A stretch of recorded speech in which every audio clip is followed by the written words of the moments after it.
લોકશાહીનો ચોથું સ્તંભ એટલે મીડિયા, પત્રકારત્વ.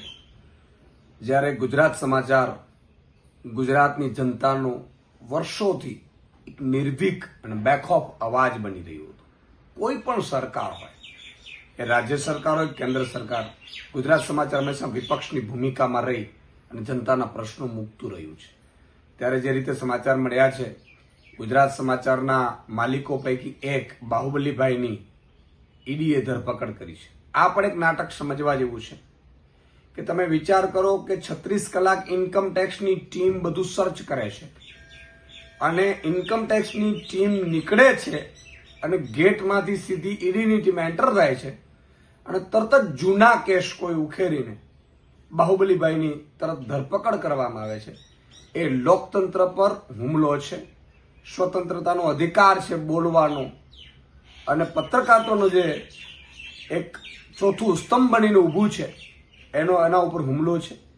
આ લોકશાહીમાં ઈડી અને સીબીઆઈની કઈ રીતે દુરુપયોગ કરીને એજન્સીઓનો, એની પહેલા પણ ઘણી એજન્સીઓ, ઘણી એવી મીડિયા સંસ્થાનો છે, એજન્સીઓ દ્વારા એની ઉપર રેડો પાડવામાં આવી છે અને પછી કઈ રીતે એને વહેંચી દેવામાં આવ્યું છે આખું ગુજરાત અને ભારત જાણે છે. ત્યારે ઇમરજન્સી સમયે પણ ગુજરાત સમાચારના કાર્યાલયોને સળગાવી દેવામાં આવ્યું હતું. ત્યારે પણ આ છાપું જનતાનો અવાજ બનતા, સત્ય પીરસતા કોઈ રોકી નથી શક્યું અને વર્ષોથી આ ચાલી આવી રહ્યું છે.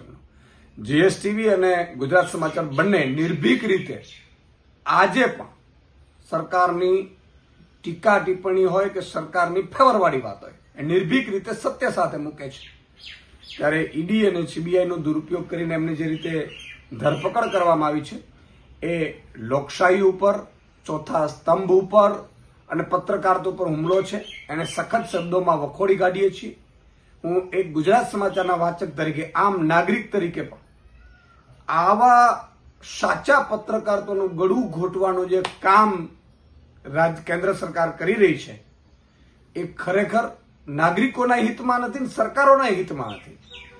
સરકારનું કામ એ છે કે એમની ક્યાંય ભૂલ હોય તો કાં તો વિપક્ષ કહે અથવા તો કોઈ સાચું પત્રકારત્વ કહે તો એને ભૂલ સુધારવાનું હોય, એને દબોચી લેવાનું ન હોય.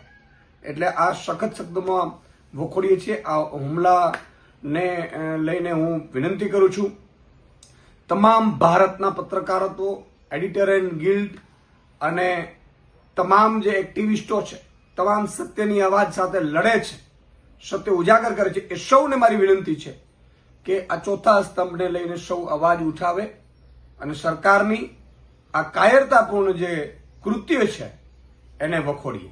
જય હિન્દ, જય જય ગરવી ગુજરાત.